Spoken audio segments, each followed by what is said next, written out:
मैं नहीं सोचती, लेकिन अपने पति के लिए हमेशा चिंतित रहती थी। स्वामी, मैं जानती हूँ कि आप भगवान श्री कृष्ण के व्यक्तिगत मित्र हैं और उनकी भक्त भी है, और भगवान आपने भक्त की मदद करने के लिए सदैव तत्पर रहते हैं।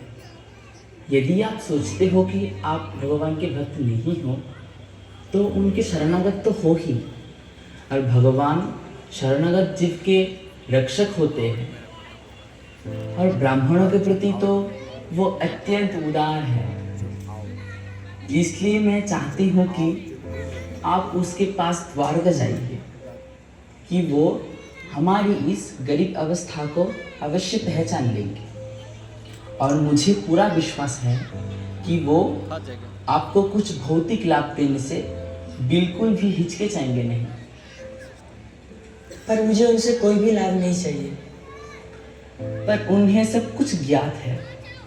वो जानते हैं कि आप भक्त की किस सीमा पर हो। किंतु कृष्ण केवल शुद्ध भक्ति में दिलचस्पी रखते हैं। उन्होंने हमें जो भी दिया है मैं उनसे पूरी तरीके से संतुष्ट हूँ, और वैसे भी हम शांति से जी नहीं रहे हैं। रहने के लिए घर नहीं है, खाने के लिए भोजन नहीं है, पर पर्याप्त मात्रा में नहीं है। आप अपने आप को ही देखिए, कितने दुर्बल लग रहे हैं। कई बार तो इस दुर्बलता के कारण आप ठीक से खड़े भी नहीं हो पाते हैं। मैं शरीर ही नहीं हूँ। किंतु भगवान की भी यही इच्छा होगी कि जीवन की आवश्यक चीजें तो मिले। कृपया आप द्वारका जाइए। अब मैं आपको इस अवस्था में नहीं देख सकती।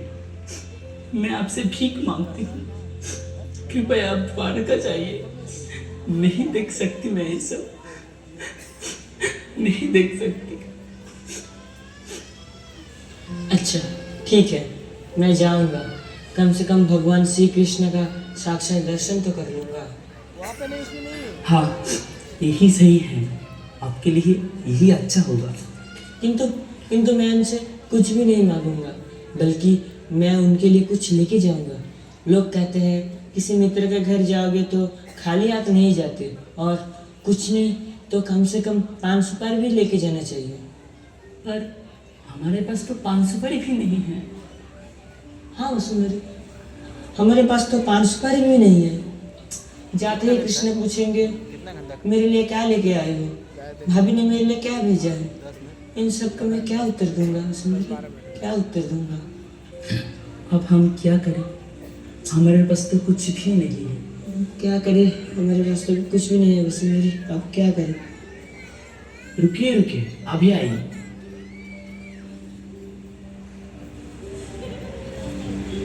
देखिए, ये देखिए, 4 मुट्ठी पोहा मिल गया है। हाँ यही ठीक है, कम से कम पोहा तो मिला, ये अच्छा हुआ। हाँ अब मैं जा रहा हूँ। सुदामा वसुंधरी से पोहा लेते हैं और द्वारका के लिए निकलते समय उनके बच्चे भी आ जाते हैं। माँ, पिताजी किधर जा रहे हैं? मैं तो मेरे मित्र द्वारकाधीश से मिलने जा रहा हूँ। भगवान मेरी बच्चे और पत्नी का रक्षा करना। हमारी चिंता बिल्कुल मत कीजिए, और आप अपना ख्याल रखिए। जय श्री कृष्ण जी। और अंततः सुदामा द्वारका की ओर प्रस्थान करते हैं। द्वारका की ओर प्रस्थान करते समय कृष्ण के साथ अपने बीते हुए बचपन को याद करते हैं, और इस प्रकार वह द्वारका पहुंचते हैं। देखो देखो ये गरीबी का हाल, कृष्ण के दर पे विश्वास लेके आया हूँ। मेरे बचपन का यार है मेरे श्याम, यही सोच कर मैं आस लेके आया हूँ। अरे द्वारपालो कन्हैया से कह दो, अरे द्वारपालो कन्हैया से कह दो कि दर पे सुदामा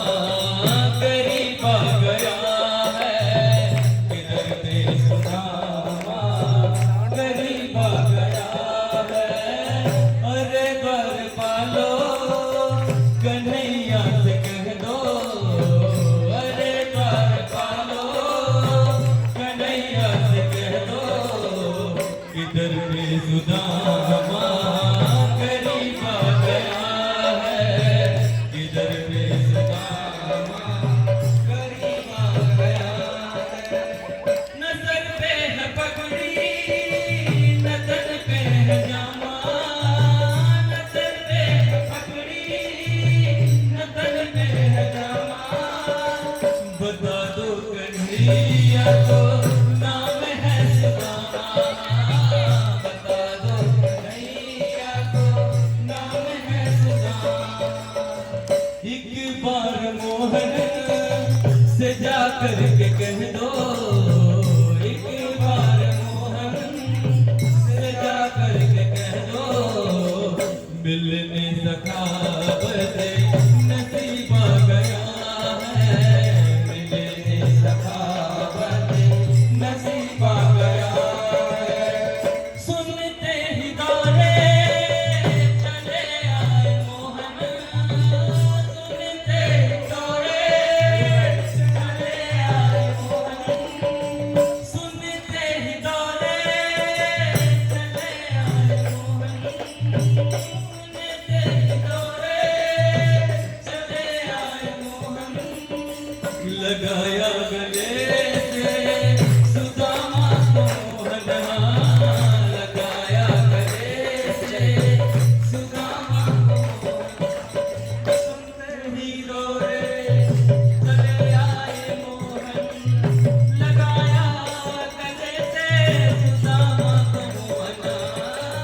सुनते ही दौड़े चले आए मोहन, सुनते ही दौड़े चले आए मोहन। लगाया गले से सुदामा को मोहन, लगाया गले से सुदामा को मोहन। हुआ रुक्मणी को बहुत ही अचंभा, हुआ रुक्मणी को बहुत ही अचंभा। ये मेहमान कैसा अजीब आ गया है, ये मेहमान कैसा अजीब आ गया है। बराबर में अपने सुदामा बिठाए, बराबर में अपने सुदामा बिठाए। चरण आंसुओं से शाम ने धुलाए, हाँ, चरण आंसुओं से शाम ने धुलाए। न घबराओ प्यारे जरा तुम सुदामा, न घबराओ प्यारे जरा तुम सुदामा। खुशी का ज़माना करीब आ गया है, खुशी का ज़माना तेरे करीब आ गया है।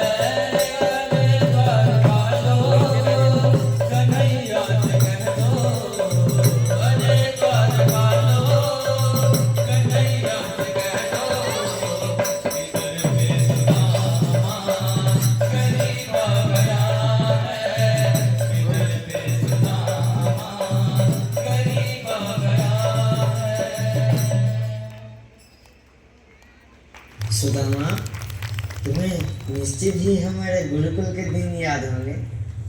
हम दोनों गुरुकुल में साथ में रहते थे। आह, क्या दिन था वो। तो आइए अब हम कृष्ण और सुदामा के बाल्य लीलाओं की ओर चलते हैं।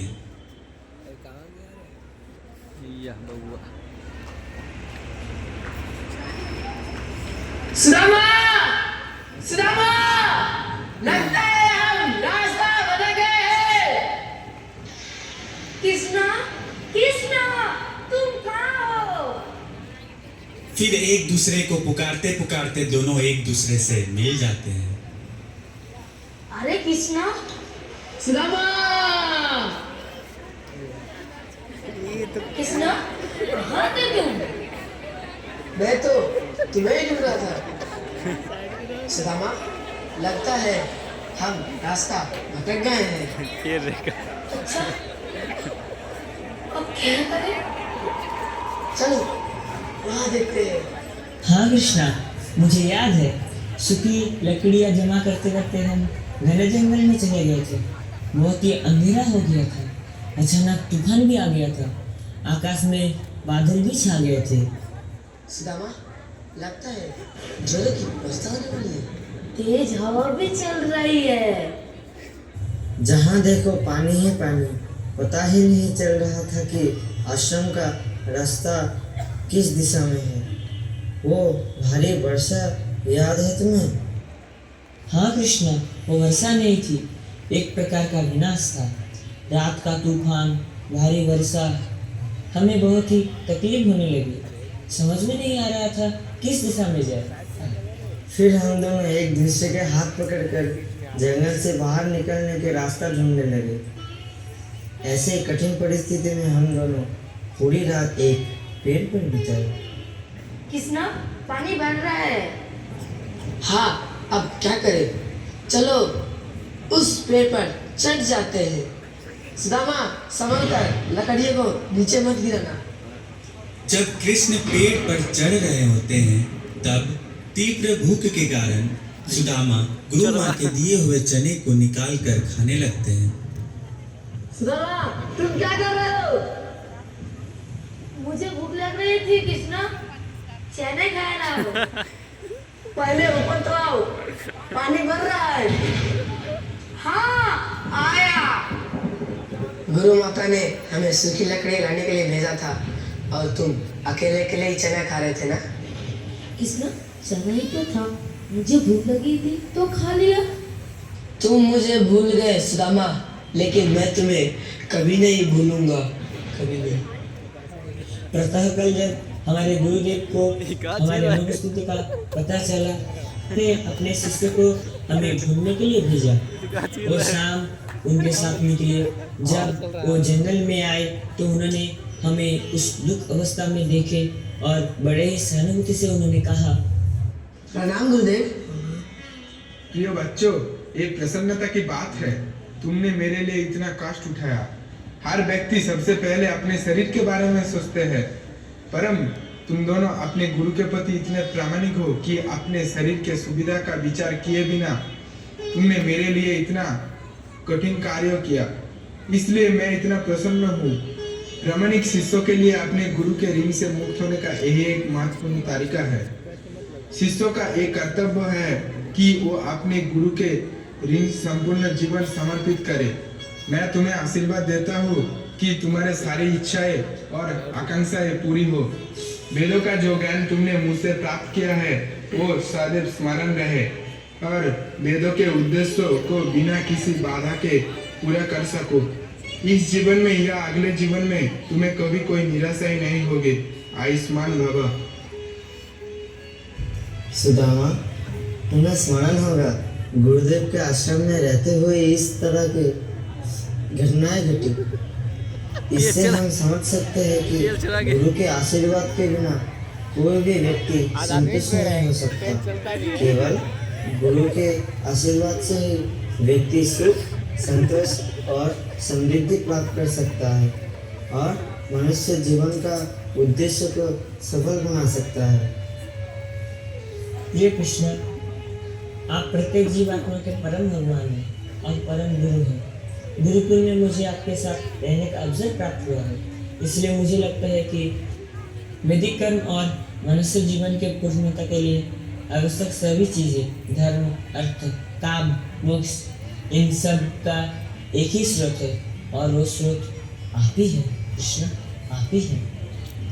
यह सुनकर कृष्ण सुदामा को गले लगा लेते हैं। अच्छा सुदामा, छोड़ो ये सब बातें। ये तो बताओ तुम मेरे लिए क्या लाए हो? तुम्हारी पत्नी ने अवश्य मेरे लिए कुछ खाद्य पदार्थ भेजे होंगे। तुम्हारे लिए चलो जल्दी दो, मुझे जल्दी दो। बताओ क्या लाए हो? ऐसी तुच्छ वस्तु को मैं कृष्ण के प्रति कैसे अर्पित कर सकता हूँ? लाओ सुदामा, क्या लाए हो?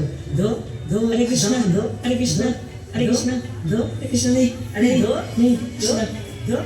नहीं कृष्णा, कृष्णा। इतना बढ़िया पोहा लाए हो और मुझसे छुपा रहे थे? क्या बढ़िया पोहा है? पोहे की इतनी मात्रा केवल मुझे ही नहीं संपूर्ण सृष्टि को भी खाना चाहिए। प्रिय स्वामी, आप तो बड़े ही दयालु हैं। आप तो पूरे जगत के स्वामी हैं। आपका तो एक दाने से ही मन संतुष्ट हो जाता है। क्या ये सौभाग्य हमें नहीं देंगे? दीजिए दीजिए, हमें भी दीजिए।